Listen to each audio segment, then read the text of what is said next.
Okay, so this is episode 7. I really thought about like what the subject matter would be for this episode quite a bit.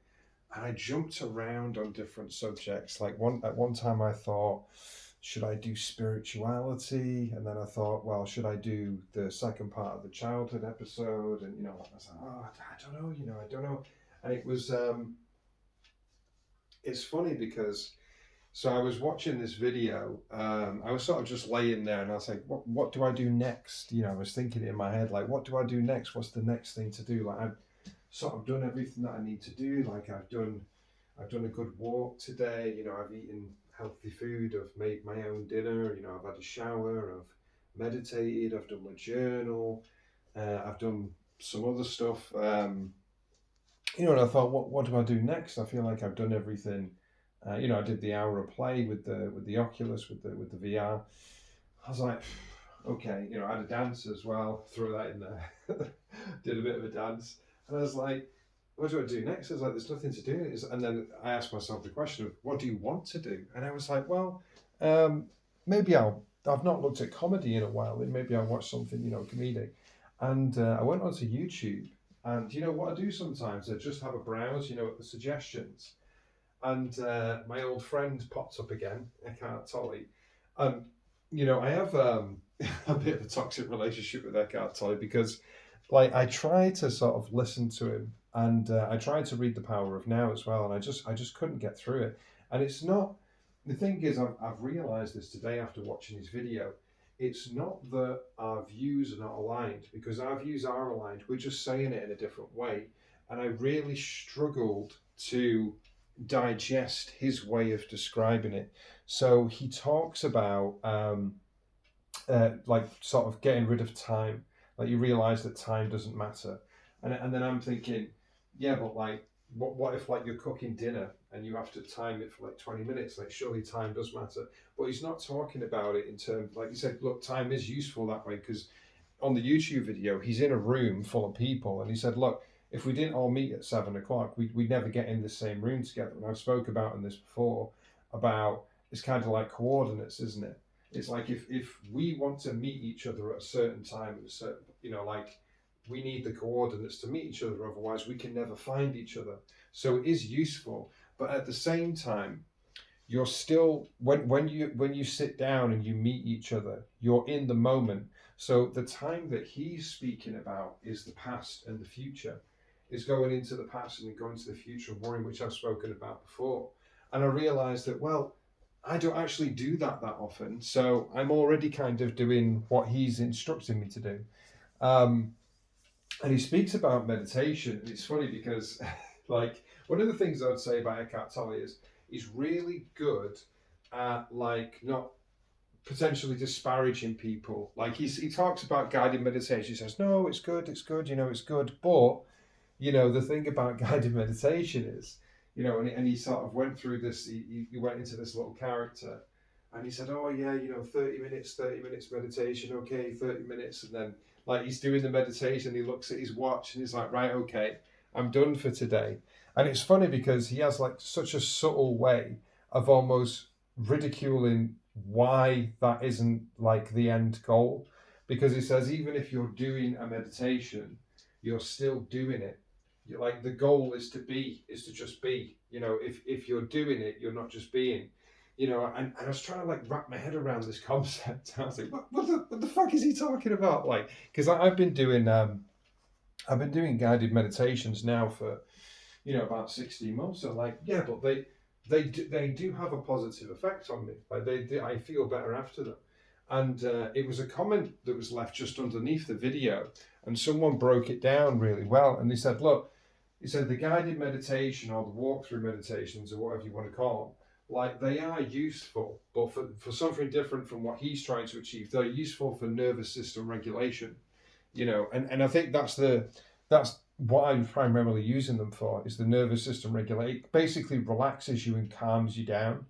Um, but it's mainly so those types of meditation are for the body, whereas what he's talking about, what Eckhart Tolle is talking about, like the practice of just being, that's for awareness, that's for the mind, that's the thing, because like it's two different things. One focuses primarily on the body, one focuses primarily on the mind. So I'm there, like, so I start like so I'm trying to figure it out. So I'm typing it into AI, because I sometimes use AI. I know that some people think it's the devil and all that sort of thing. I don't use it like, to replace human creativity, but like I use it sometimes to define my own thinking in trying to understand concepts, which I think it is useful for. And I sort of put the video across of Eckhart Tolle and said, look, is this what he's talking about, blah, blah. And it was talking about, so it's funny because every time someone describes thoughts, they always do it as like a metaphor. So they always say like, imagine your thoughts are leaves floating along a pond. Just let the leaves keep floating. Don't jump in the pond, which means like, don't go fully into the thought. And this was something I defined with AI. I said, would I, if I like have a thought in my head, would I let it reach its natural conclusion? And then AI was like, no, because then like you're going to be in there for a while. Like, so it said, no, just observe the thought and then let it go. And it's like, right, okay. So I tried doing that, and I was like, right, okay, let's try and do this, because I asked it as well. I said, is it okay to, can I still do what Eckhart Tolle is talking about, the practice of being, while still wearing headphones and having the eye mask? Because for me, the sensory deprivation, and you will find this with a lot of neurodivergence, is it's kind of like, because we get overwhelmed quite easily. Well, I wouldn't say easily, it's for reasons, but we get sensory overwhelm. So like taking away like the what your vision, and then taking away what you can hear, and then you've heard of like sensory deprivation tanks. Like they're supposed to be really good for neurodivergent people, because it just like it relaxes you in a way that I think other things don't.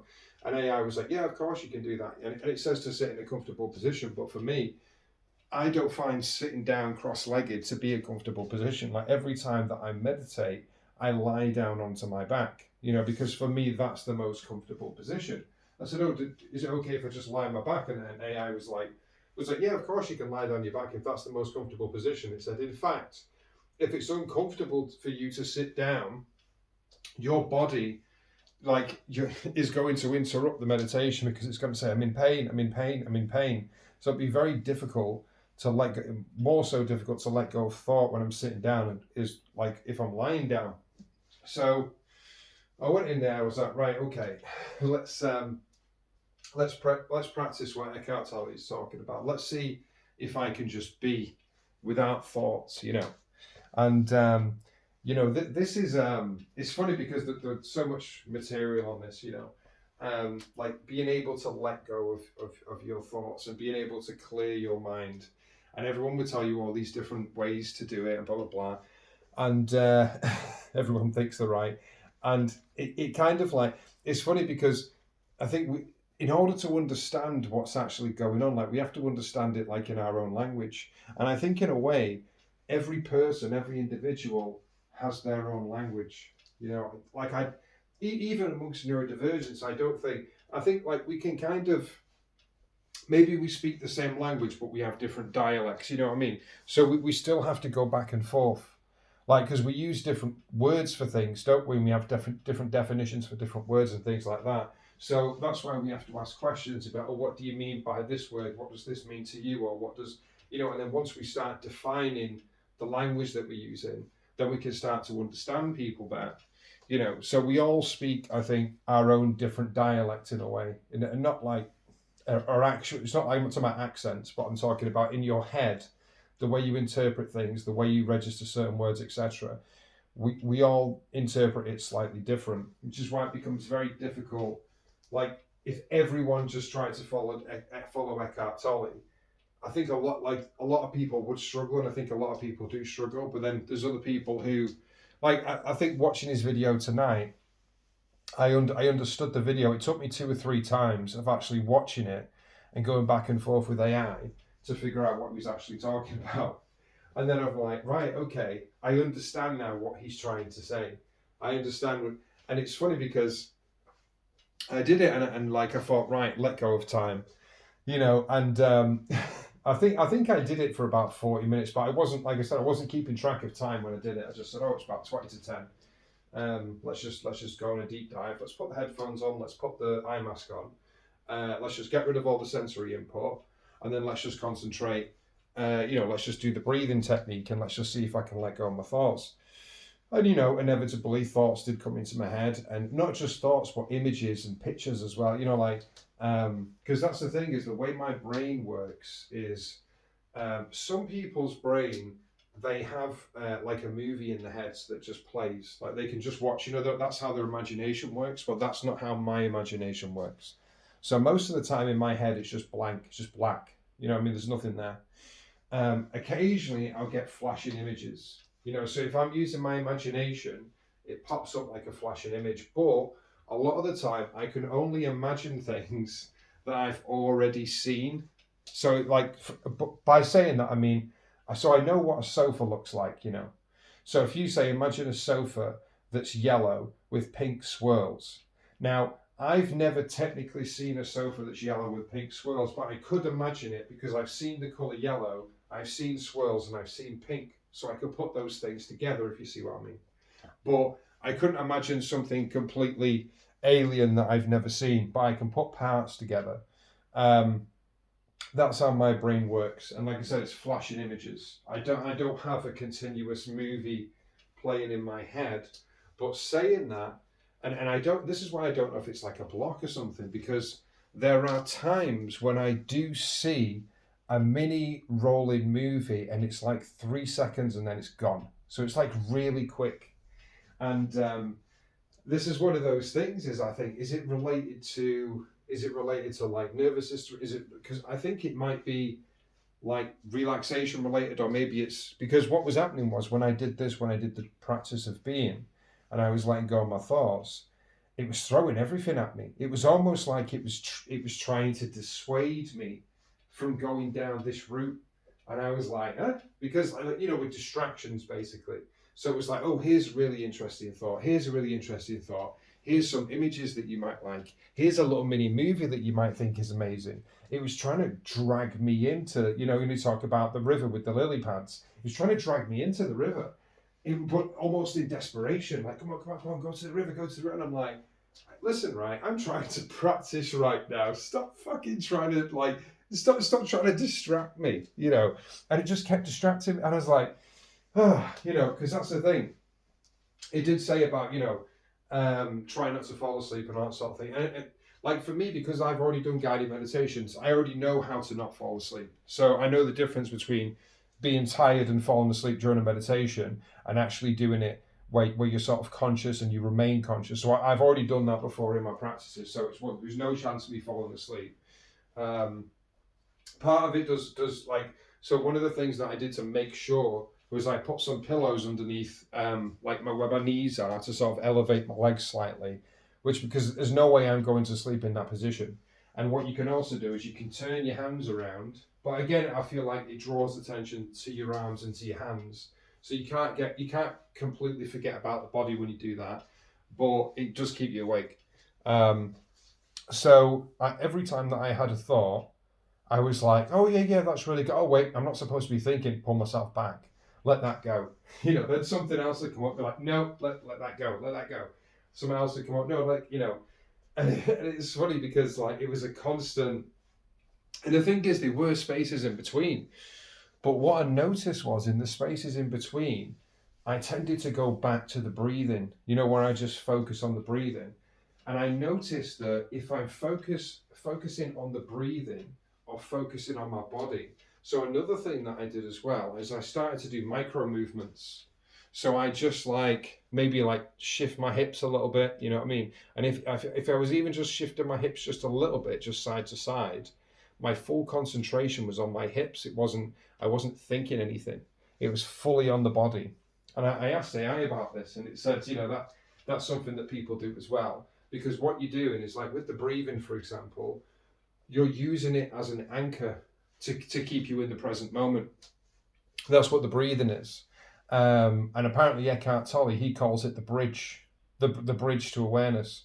So And like I asked it, because this was after I did the practice, did the 40-minute thing, and because I wasn't sure, I was like, well, like if I'm not thinking, but I'm just breathing, am I not achieving something there? Like, could I not just like, for example, could I not just focus on breathing for a while and then wait until my mind becomes silent without the breathing, as opposed to not focusing on breathing at all and struggling against my own thoughts when I'm completely still and not focusing on anything? And AI was like, yeah. It's like, you can, it's like, in fact, a lot of people do that. Like a lot of like meditation practices encourage to focus on the breathing. And then, because this is the thing, you see, like a lot of it is me trying to understand the concept of how this works. Even though, like, maybe it should be simple, I don't know. But to me, it isn't simple, because it's all interpreting language, isn't it? And it was funny actually because like after the 40 minutes that I did, it was roughly 40 minutes. Like I said, it could have been 30, I don't know.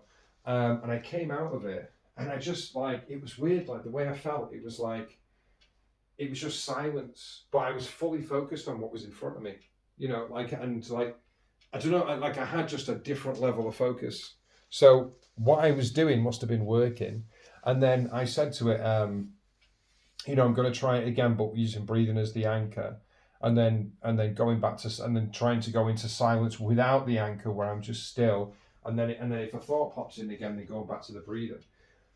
But what ended up happening was, it kept popping into my head to do this episode, and I kept trying to let it go, and then it popped back, and I tried to let it go, and I was like, fuck, because it's very clear that I wanted to move towards that. Like it felt like the first 40 minutes that I'd done was sort of like my capacity for trying this particular task. And then I wanted to move towards the thing that I was kind of excited towards doing, which was this. So in the end, I did 5 minutes. I was like, no, I'm going to have to accept here because I don't really want to do this. Like I'm forcing myself to do it. And because of that, I'm not able to fully relax. So it's like, okay, you did the 40 minutes. You know what it's going to be for next time. Now you need to move on to the next thing, like, but the idea of it, the practice of being and being able to let go of your thoughts, I honestly, like, I felt like I achieved something. And it's not that I haven't achieved it before. I've just not really been aware of what I was achieving, because I've got to a point where I have cleared my thoughts. Like I said, when you go back to the breathing, I've been aware of this during guided meditation, but the thing is like, this is actually one of the reasons that when I listen to guided meditation, they ask me to imagine you walking through a forest, and imagine there's birds and trees, and imagine there's a light, and then imagine there's a light inside of your body. I never imagined that stuff. It was just like, what is this crap? Like, why would I want a light inside of my body? It just seemed like, it's like, what's the point of it? Like, so I never bothered with that stuff, even though there was some meditation videos where they were saying that. I just concentrate on the voice itself, not the actual words, and the music behind it, But yeah, some things resonated with me on the guided meditations and some things didn't. But this is the thing, I've always, like, those sort of things where they want to get you to imagine, I found it distracting because it's like, I'm not here to use my brain. Like, I don't want to imagine. I can do that outside of the guided meditation. I can imagine whenever. I'm here to relax and try and clear my head. Like, this is my escape. I don't want to go in here and then start creating again. Like, I can create elsewhere. And that was for me. And Eckhart Tolle spoke about the same thing. He said, if you're imagining, you're thinking. If you're concentrating on, like, if you go back to the past, thinking about something in the past, you're thinking. If you go into the future and be like, oh, well, in another 20 minutes, I'm gonna do the podcast episode. You're thinking again. You're thinking about the future. So you're not in the present. It's taking you out of the present.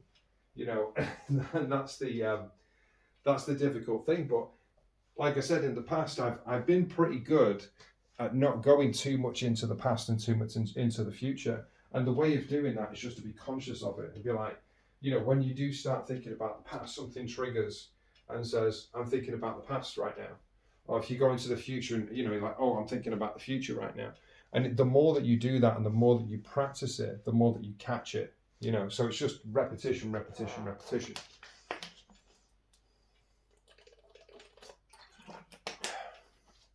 But yeah, it was really interesting. And I think that, you know, the thing that Eckhart Tolle essentially teaches, I would say, like the way I interpret it is he teaches how to feel peace, how to be at peace with yourself, with your surroundings, with your life. That's what he teaches. He teaches peace. It's just that he teaches peace in a language which is sometimes very difficult to understand, especially if, you know, because this is the thing is like, you know, at one point I thought to myself, he was talking about this awareness. He was talking about this is the practice of awareness. You know, it's not the practice of relaxation or the practice of nervous system regulation. It's the practice of awareness, and it's a different thing. And then I thought to myself, am I even this aware? Like, am I, you know, I started thinking then I was like, am I as aware as I think I am? You know, and then it's funny because I spoke about this before, is about thinking you know when you don't know. And I suppose the answer is I don't know.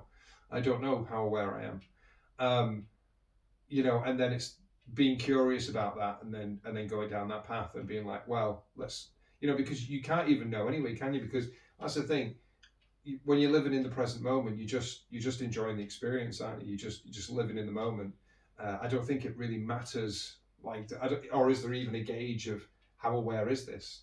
Like, once you're in the present moment, you're there, aren't you? Like, I'm talking about there, but you're here. You're experience everything now. So, like, there is no gauge of how aware you are. You know,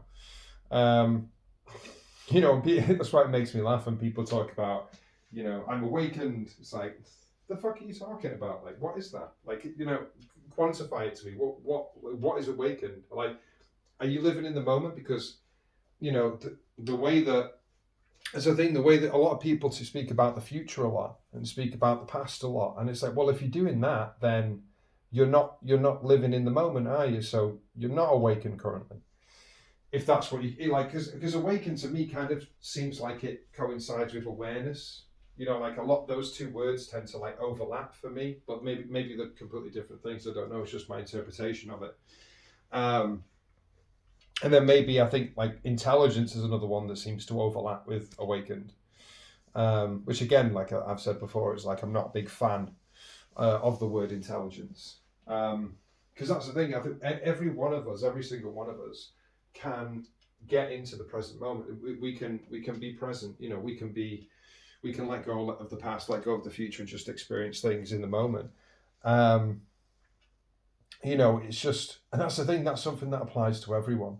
You know, and I don't think intelligence comes into it. I just really don't think it does, because you can be academically super intelligent, but never really live life in the moment. So it's like, does intelligence like matter in that? In like, because you're never really going to enjoy your life, are you? Never really going to feel peace. If your head is constantly filled with, you know, irrelevant thoughts, like I suppose they feel relevant to us at the time, but we don't need to overthink things. That's the thing. It's like, you know, any situation that arises that, you know, we would have to deal with, or that, you know, like whatever's in front of us, we get through it. You know what I mean? Like even if it's a difficult thing, you know, because it's not like everything that we deal with is difficult, because I mean, like, you know, think about it really in this society of essentially abundance, when you've got enough food and you've got, you know, you've got so many things to do, you've got so much abundance now. It's like, how hard is life really? You know, if you take away overthinking, if you take away going into the future and worrying about the future, and you take away the mistakes of the past, if you're just living in this moment, how hard is life really? It's not that hard. Like not like when you take all of the bullshit around it, it's not that difficult. You know, like even, you know, because it's not like it's not really you're unemployed, you can't afford to keep the heating on, you're stealing like pieces of wood from someone's fence to light the house so you don't get disease and die. You know, like, you have running water, you have like showers, you have the TV, you have laptops, you know, like you've got entertainment, you've got like, it's just, you've got so much abundance now. You know, life is not that difficult. Like, I understand that it feels difficult, and I understand that obviously we can only we can only feel how we feel based on the times that we grew up in. So if we've, because a lot of us have always kind of lived in a time of abundance. So, that's the thing. Pain is relative, isn't it? Suffering is relative. It's relative to, like if you took someone out of the 1920s and you just smack bang walloped them in the middle in like 2026 and said, right, go and live life, they'd be like, this is fucking amazing. I've never known anything like it. I think there would be things that they wouldn't like a technology. I think they would be very adverse to technology. And I think someone who's been around the 1920s, and this is the thing, I don't think human beings have changed that much. So I still think, even in the 1920s, I still think people would have been worrying about the future, and I still think people would have been hitting themselves over the head about the past, So I still think like this is something I feel like we've always done. But at the same time, I think technology is an extra added factor that potentially can take us out of that, where we've got like something that's highly distractive. Because like, what would you distract yourself with, in the 1920s? You used to have watches. I think that was something that people used to obsess over. And I remember reading a book about it, and it said, like how people always take the phones and out of the pocket and check the time. They used to do that with pocket watches. Everyone used to have a pocket watch, and they always used to take it out and check it, and then put it away and check it. So the movement has always been there. You see what I mean? We've always like fidgeted, and we're always like using something to take us out of the moment. So that's why I say about human beings have potentially always had this problem where we're taking ourselves out of the moment because whatever, we're bored, we don't want to be there. We're thinking, oh, well, I'm just stood here at a bus stop, or I'm just stood waiting for a tram, or like, life's pretty boring right now. But we're not looking around. We're like, oh, I'm not interested in this. So I want to find something to distract me. And then that's taken us out of the moment. And I think, like I said, this is something that we've always done. And it's very difficult because, when you talk about awareness and sort of just focusing on being there in the moment, because like sometimes because in this particular practice, in this particular meditation, I was trying to think about being aware, then realizing because I was thinking about it, it was defeating the purpose of what I was doing. So it's like, oh, am I concentrating on breathing right now? Fuck, I've just had a thought, so that's taken me out of the present moment. So I can't really hold myself accountable. I just have to do the thing. I just have to I have to do it without thinking. I have to just be there without thinking. It's very difficult to do that, because the moment you try to intellectualize the concept, you failed. It's not like you failed permanently. You've temporarily failed. It's taken you out of just being aware into, am I doing what I was supposed to do? Right, okay, now I fucked up. Right, go back to no thoughts. Right, okay, no thoughts again. Breathing, and then something else will take you out. Oh, what am I going to do next? Fuck, that's took me out of it again. Right, go back, breathing. And it's like that. It's a bit of a cycle. But apparently the more that you practice it, the easier it gets, because it's like a muscle. Like you're flexing a muscle, but this muscle you haven't used very often. That's the thing. I think I do spend a lot of time, not let's just say not a lot of time. I'm not even going to quantify it. I do spend time in the present. Like I think now I'm in the present. So I do, and I go to the park and stuff, and but at the same time, I think I also spend a lot of time out of the present. And the thing is, the time I spend out of the present, I feel like a part of my subconscious loops. So, when I talked about 95% of the time we're just running on autopilot, and I'm trying to catch those unconscious loops of going out of the present, going into the past, and going into the future, to basically try. And I don't think I don't know if you would spend all of the time just living in the moment, because you'd still have to chill out and, I don't know, you still need downtime, wouldn't you? I suppose that's what sleep's for. But yeah, the goal is to be able to live in the moment, to be able to not overthink everything, especially when I realize those thoughts, what good comes of those thoughts? You know what I mean? Like if I'm thinking, oh, I need to do the podcast, but I would probably do that anyway. You know what I mean? Like I already knew I was going to do it. Like I'm already on a sort of like, because I've been doing it every day. I'm already on a schedule where I'm doing an episode a day. So it's like, why am I telling myself that I need to do it? I need to do it. I need to do it when I already know I'm going to do it. So why do I keep telling myself that? What's the purpose of the thought? You know what I mean? Like, do I think I'm going to forget? But I wouldn't forget because that's not me. So it's like, this is wasted energy. You know what I mean? This is wasted energy that's going on in my brain. That it's like, why am I telling myself something that I already know? Why am I repeating it? Like, because it just doesn't make sense. I'm basing it on a fallacy again, where I'm thinking, yeah, but what if I get distracted and do something else? It's like, well, it'll just pop up, like, because it's like letting go, isn't it? Letting go and trust, trusting. It's like if you're meant to do it, you'll do it. So again, it's a lack of trust, isn't it? I'm just, and it's just funny, like, because I think at the end of the day, and I'm still making progress, and I was going to take Benji out tonight, and it's funny talking about progress and tell you this little mini story here. And I've been with this new schedule, doing this new schedule with him, where I've been going out 2 20-minute sessions in the back garden, which is where I let him go into the spare room, pick his own toy, then we play with the toy, and I do like obedience training with him, where I'll say sit, and then give me a paw, and then I'll throw the toy. Then he'll come back and I'll say spin, lie down, throw the toy. So every time he comes, he has to like follow an instruction. Then I throw the toy for him. I've been doing that twice a day. So 2 20-minute sessions. I'll do a morning walk, which is just a sniffing walk, because mental stimulation is really good for them. And then sometimes I do an evening walk. But this time, I was going to do an evening walk with him. I could tell he was getting overstimulated. I put him into his crate. And then I went in and was like, right, okay, it's 7:30. Let's to go for the evening walk. But I suppose maybe I should have known at the time, but I just didn't click with me that he wasn't really in the right state of mind. And I sort of took him out the front door.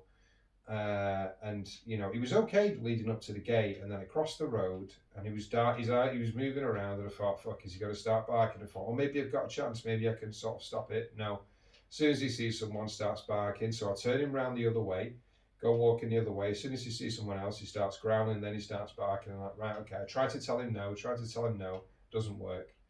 And I looked that up afterwards actually, and it said, dogs, when you aggressively say no at them, they think it comes off to them like it's almost like they think you're barking as well. So when he barks aggressively, then I say something aggressive. He thinks I'm seeing the same danger that he is. That's how it registers in his brain. So that's why it doesn't work. So when I say no, he barks more, because it's like, yeah, you're barking as well. I'll bark, and that's what's happening in his head, like, So I brought him back to the house. I was like, right, okay, I can't walk with him. So I brought him back, and I sat him down and said, right, let's try and get him calm before I go outside the front door. So I sat him down, and I told him to wait, because I've been teaching him the wait command, just wait there. So I have like a platform in the back garden. I get him to jump on top of it, I sit him down, and I say wait, and I move away, and then I throw the stick, and I say go, and he goes for it. So I was doing this training in the front door. I thought, I've never done this before. I was like, lie down, and I opened the door just a little bit. Then he started growling, shut the door again, waited like 20 seconds, like, right, lie down, calm down, wait till he's calm, open the door again, slowly, they see someone, right, close the door, sitting down again. I did that quite a few times, I did like 10 times, 15 times with him, up until a point when, at the end of it, he just proper started barking when I opened the door. And I was like, right, okay, he was done with the training, because at that point, he just wouldn't listen. So I brought him back in again. But the point of me telling that story was, in the past, I probably would have been disappointed that I didn't get him out. But I did achieve a goal, because like, I was still training him. I was still doing something that I'd not done before.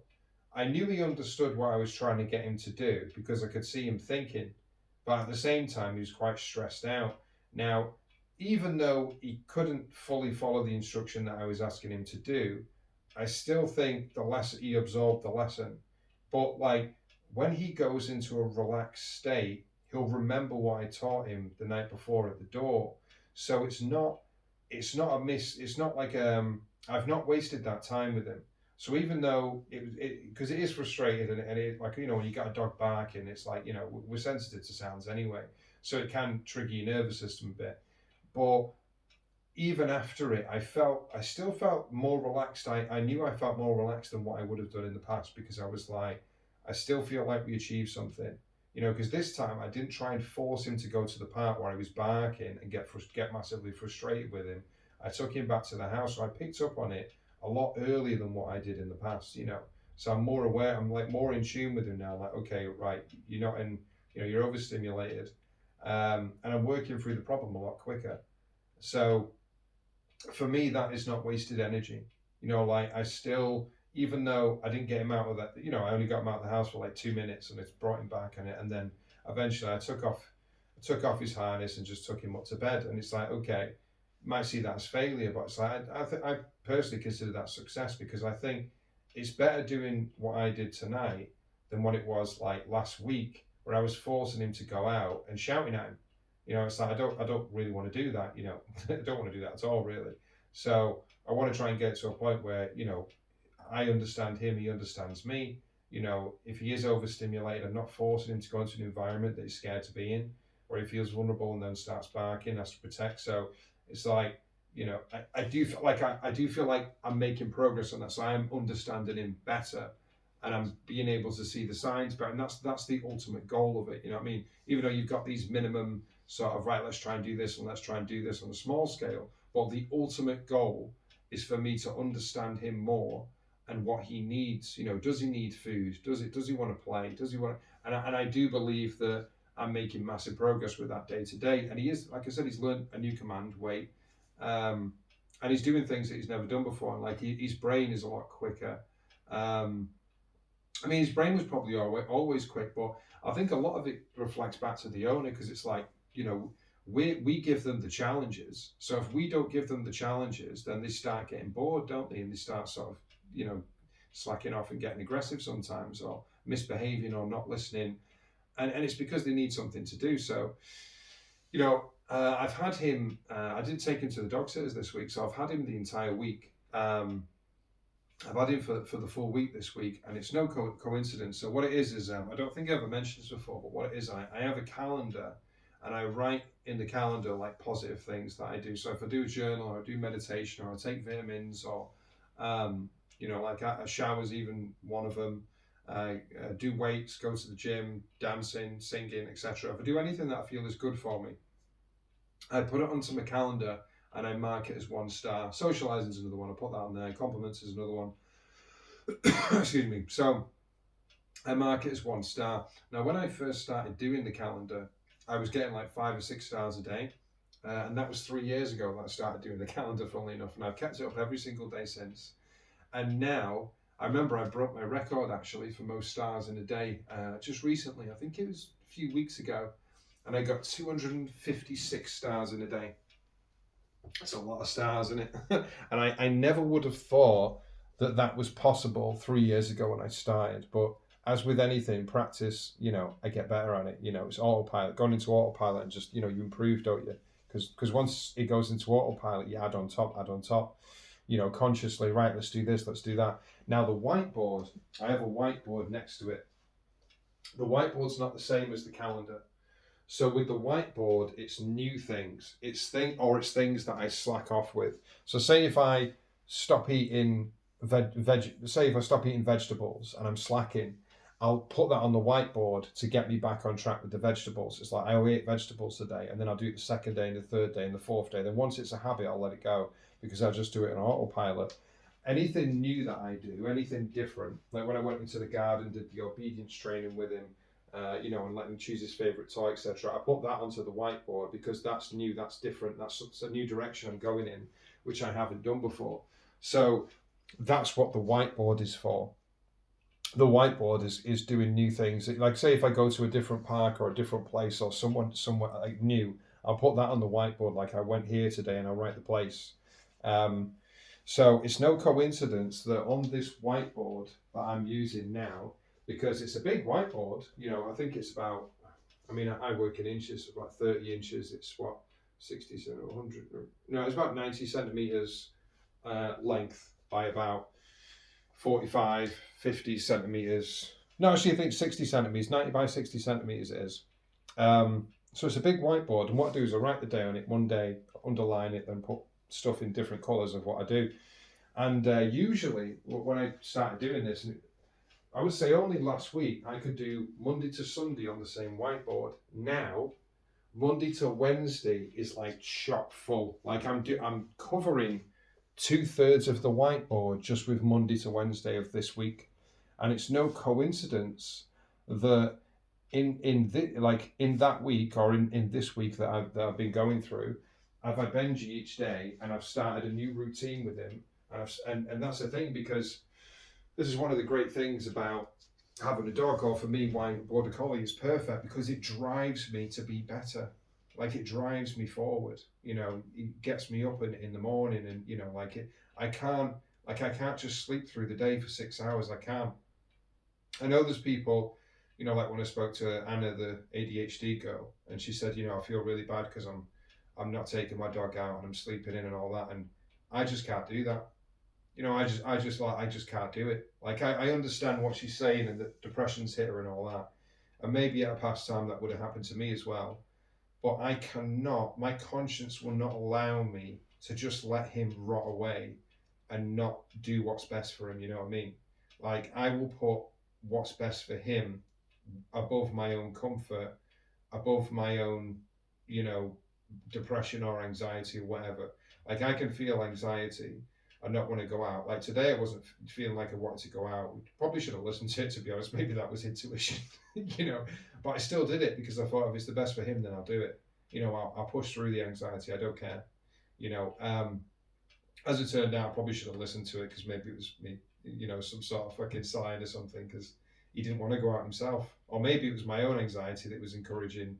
It was passed, because dogs feel emotions, don't they? It was passing through to him, and that's why he was barking. Sometimes it's just very difficult to tell, but like I said, I do my best. And the whiteboard was like this week, Thursday it is now. I've only been able to fit 4 days in it. I don't have any more space on the board, so I've done a massive amount this week. And like I said, when I sat down to do that meditation of just being present, I'd done everything at that point. It was like half eight at night, something like that.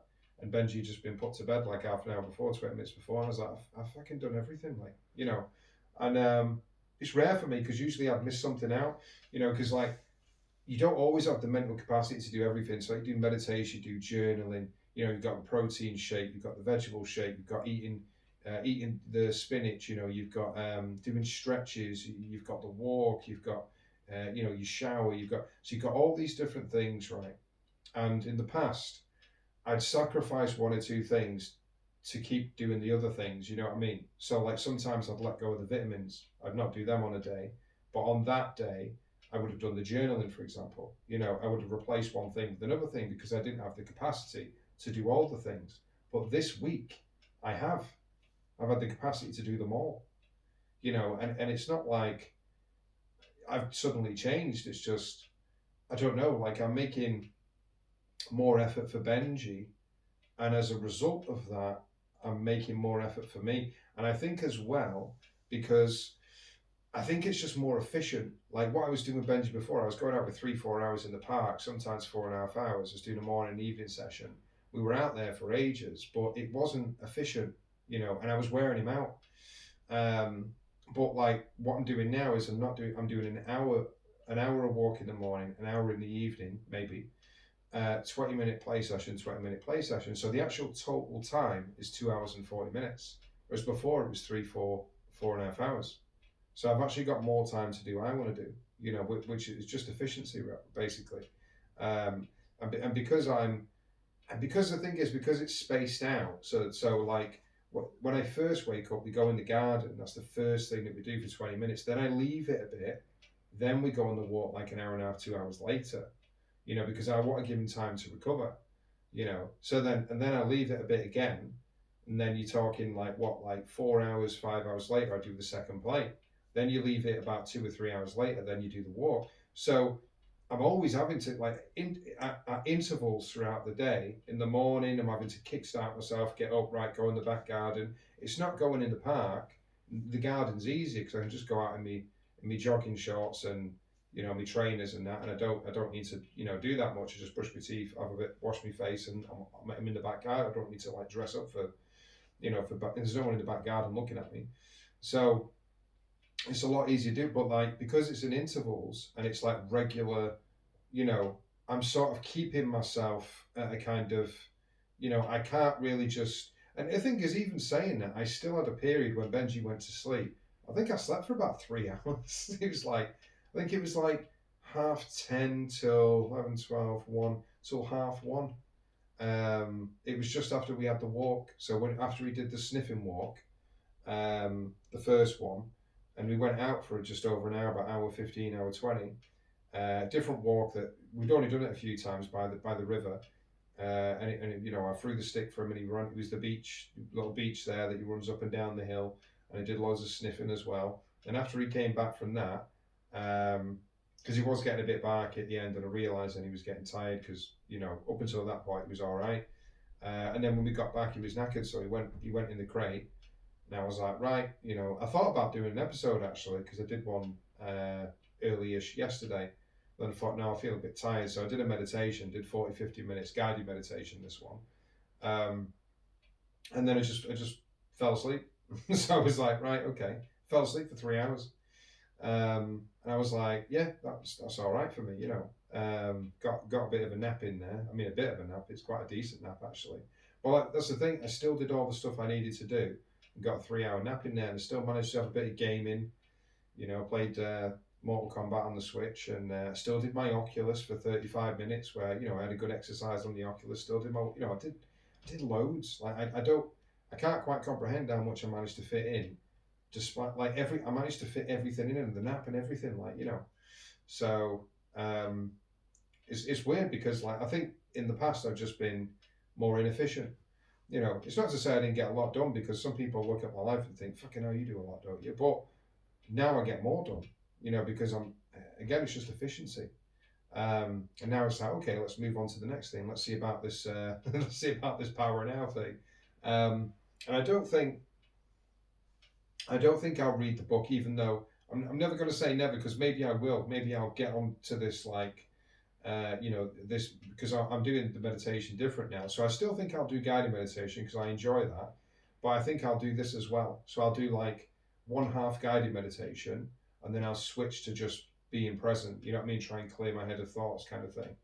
And it's something that I think Andy's already been doing, my friend, because he told me, he said I don't really like guided meditations. I just sit there in silence, and just clear my thoughts basically. So he's been doing it in the reverse, because now he's starting to do a few guided meditations, and I'm starting to go the other way where I'm doing what he's already doing, which is just clearing my thoughts, just concentrating on being present. So I think that'll be an interesting part of the journey. I think, and that's the thing, we're always, or at least from my own experience, I'm always moving forward. Like I don't stay stagnant. So I may think I have an idea of what tomorrow will be, and then tomorrow comes around and it's completely different to what I thought it would be. And I think that's one of the advantages of having like an interest in life and living in the moment, is that you just never know. Yeah, and this is what I said about being wrong all the time. Like I'm starting to let go more of thinking I know what's coming or what's ahead of me or what's in front of me or what's going to happen if I do this or what's going to happen if I do that, because most of the time I just don't have a clue. I'm just basing it based on, a lot of the time it's based on worries. I wouldn't even say it's based on evidence. I actually think the evidence comes secondary to my worries, which is worrying in itself.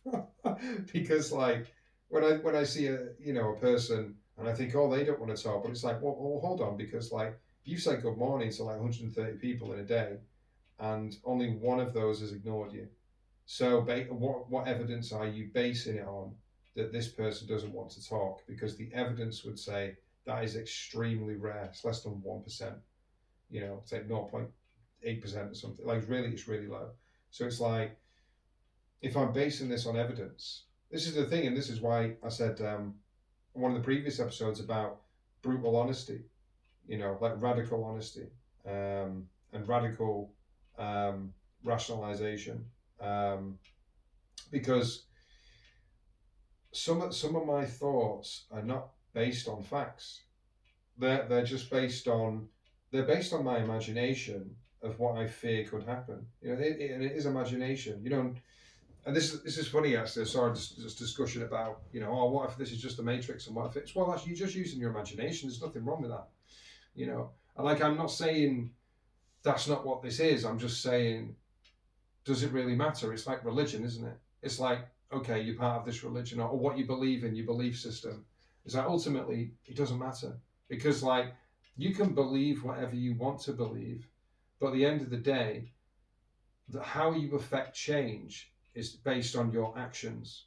So if your actions are in love and kindness, your belief system really doesn't matter. I know it matters to you, and I know that as a personal thing, I'm not saying like all religions don't matter or your belief system. I'm not saying that. I'm saying I know it means a lot to us what we believe in, and it's a big part of our identity and who we are. But ultimately, in terms of the how does it affect change? That's just our actions basically. So if we do something kind for another person, or we do something cruel, it doesn't matter what those two people believe in. And it's not black and white, because I can do something kind and something cruel. You not intentionally, but maybe I do, like, I'm sort of slack off, and something happens or whatever. It's just the law of consequence, isn't it? It's every action has a reaction. But yeah, that's the thing. It doesn't matter what you believe in terms of like how you affect the world. So if someone says, what if this is the Matrix? What if we're in a video game? It's like, okay, like if that's what you want to believe, then believe it. But it doesn't really matter what you think. What you think reality is. How are you going to play it? Like, what's your goal? Like, what you're trying to achieve? Because you're still a human being. You've still got feelings, emotions. You still got. You still want to enjoy life. You still want to, because it's the same when you're playing a video game. It's like, so if I put the video game to like a super hard difficulty, right? And it's almost impossible for me to win, and I keep dying all the time, and I just get frustrated. I'm just like, this fucking shit. Then I'm just defeating the object, isn't it? Because the whole point is to enjoy the game. So say I put the difficulty down one setting, and then I'm like, oh, well, it's difficult, and it's challenging, but I'm able to raise my game to the point where I'm at a level where, yeah, I will die once or twice, or maybe even 3 times, but I can do it as long as I play to my best. To me, that's the sweet spot. So it's like, so how are you going to play life? So to you, it's a video game. Great. Then how do you win? How do you get to a point where you're enjoying it, where you're enjoying most of what the video game is? You know what I mean? Like, yes, there will always be difficult moments, but how do you win? How do you win at life? And to me, I feel like what Eckhart Tolle is talking about inner peace, about not overthinking, about living in the moment. Being, if it is a video, being present like most of the time, being able to really take it and really enjoy it and really be, awed and inspired by life. For me, to be curious about things, to laugh. Laughter is a great thing. Roger Rabbit said it about, sometimes laughter is the only weapon that we have, in a world that's, I don't know, sometimes dim and uninspiring, and that's the thing is, like, what do you want to do with your life? Because it doesn't matter what you think reality is or what your belief system is. It's like, what are you trying to achieve? What do you want? And it's funny because I think, like, not everyone else asks themselves this question.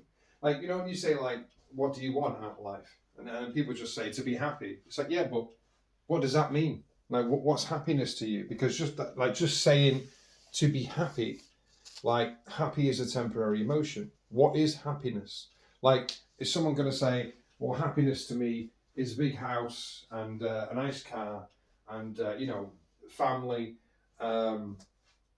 lots of money, blah blah blah. Is that what happiness? Because what you're actually saying is, when I say what do you want out of life, you're saying, family, which essentially is love and companionship, and materialistic things.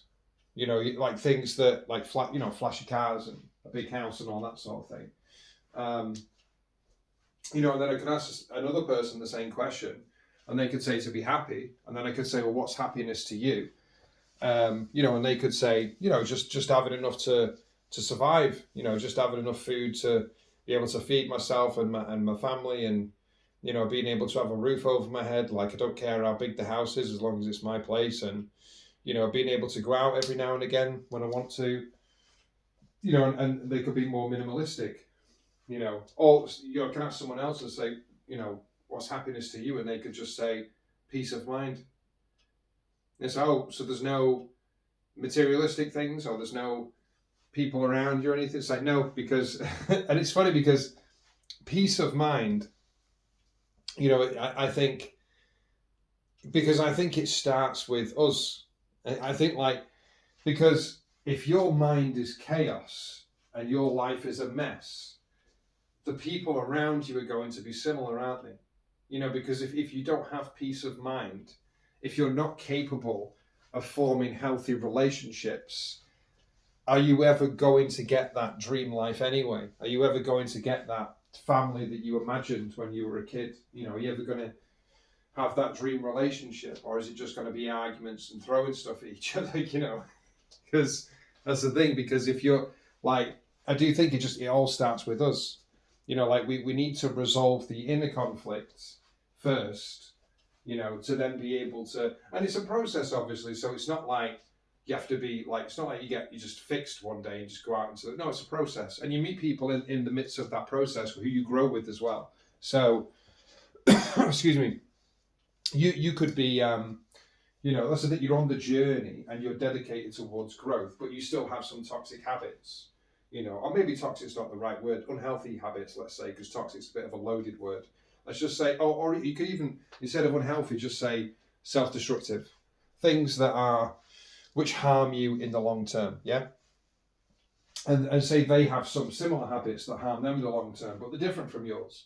And you help each other in different ways. They help you with your unhealthy habits, and you help them with their unhealthy habits, and, you're able to help each other. Because that's what me and Ruth did for each other. And we learn together, so it's not a case of like you have to fix everything and because, and this is the thing is what, I try and stay away from the idea that we're broken, because like, if one person's broken, then we're all broken, aren't we? Because what is fixed, because again, it's an absolute, isn't it? You're either broken or you're fixed, which means you're one state or the other. Which we know from experience, or I know from experience, it's never just one thing or the other. It's not one of two options. That's black and white again. So there is no fixed, there is no broken. I think, you talk about the unconscious loops, like that's true. Like if I, when I talked about the unconscious loops that I'm going through my thought process of going to the future and going to the past, it's like those are unconscious loops. Like I'm trying to recognize those and then, interrupt the loops so that in the future, it becomes easier to stop overthinking as much. Now, I don't overthink anywhere near as much as what I used to, and I couldn't even tell you accurately, because it's not like, we don't register how much we're overthinking, do we? We don't quantify the conscious loops because we're not aware of them. So I could have had like 2 million conscious loops, and maybe now I've only got like 500,000, like, I don't know. It's one of those things where it's like I can't quantify it. I know that I overthink much less than what I did, and there was a time when I couldn't even touch meditation, because I've only been doing it for like a year and a half almost. So, for many years I couldn't do it. I couldn't bring myself to do it.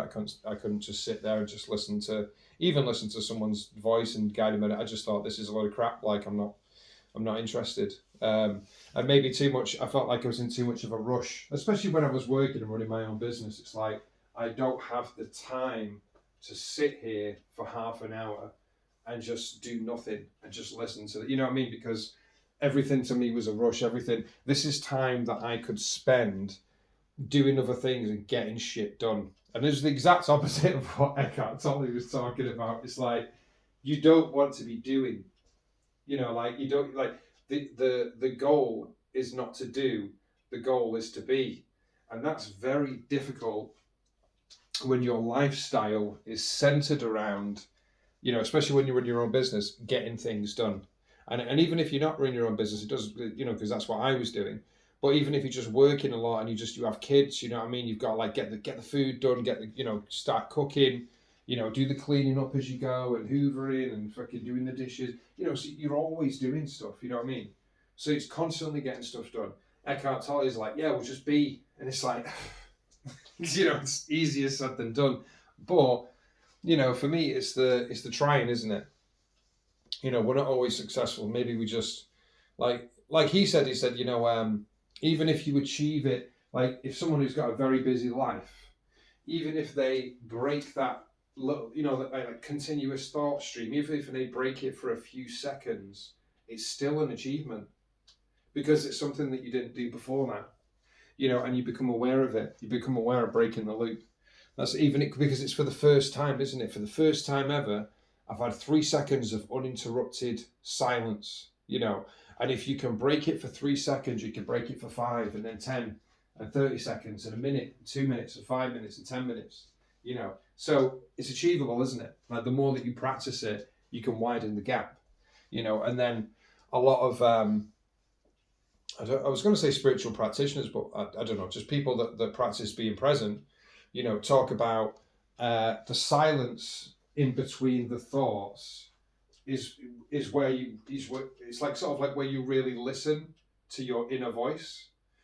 Now, I don't personally know about that. Maybe I've never been there, but I don't really hear an inner voice. Like I have a monologue where I kind of like talk to myself. Like you talk about your inner monologue where you sort of like coach yourself a little bit, like, oh yeah, it'd be a good idea to get some spinach now because I've got a bit of time, or oh yeah, should I do meditation? Yeah, I'll go do meditation.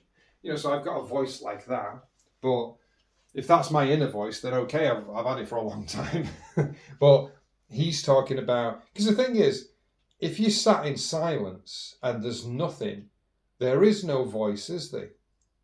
Because it's like a conundrum. You're talking about being in complete silence and yet you hear your inner voice. Well, if you're hearing your inner voice, you're not in complete silence, are you? So, fuck knows. If I figure out the answer to that question, I'll let you guys know. But currently, I've got no idea. But yeah, I suppose this particular episode has just been about being present. And for me, I think whether I'll continue, I'm pretty sure I will continue the trend of, like I said, splitting the meditations and spending some time being present. I would say it's more difficult than a guided meditation. It's definitely because you're having to be like conscious a lot more. You're having to like consciously be like, no, I'm back to the breathing, blah, blah, blah, blah. No, back to the breathing, blah, blah, blah, blah. No, back to the breathing. So it's kind of like work, really. It's kind of like, it's not even like it's this relaxing, because a guided meditation, like I said, is like for your body. It's more relaxing. You're going with the flow and just letting the words carry you. You're just floating downstream on your back kind of thing. But this is like jumping in the stream, jumping back out the stream, jumping in the stream, jumping back out the stream. This is more difficult. So I don't particularly look forward to doing it, but I know that the practice of it is more than likely going to be beneficial towards the long term for me. And like I said, the feeling that I got after it was very like, I don't know how to describe it. Just I don't know how to describe just being present. I just soaked everything in. There was no, because sometimes like when you have this like little monologue going on in the back of your head, it takes you out of, like, you can't absorb information as much. You can't absorb what's going on in front of you. But this time I had no voice. I was just absorbing. I went back onto Eckhart Tolle's video and I just absorbed everything he said. Like I could interpret it. It's weird. It was just completely clear to me. Whereas when I first started listening to it, I was like, I don't understand this. I don't understand this. I don't understand this. And I was probably saying saying that as I was listening to him, overlapping his speech. Whereas this time I was just sat there like hyper focused, you know what I mean? Just like, oh yeah, I understand that. Yeah, okay, yeah, that's funny. Yeah. I wasn't particularly, I was more like absorbing it for like informational purposes. So, I wasn't like laughing and all that sort of thing. But I don't know, I think it's a good first step anyway. It's been a while since I felt like that. I think maybe I was on mushrooms the last time I felt like that. But that's a story for another episode. But yeah, I hope you've enjoyed the episode anyway. And I've got no idea what I'm going to talk about next. So it's just in the wind, like most things. But I am getting hungry, so I'm going to make myself some turkey sandwiches. And thanks for listening as always. And I will speak to you soon.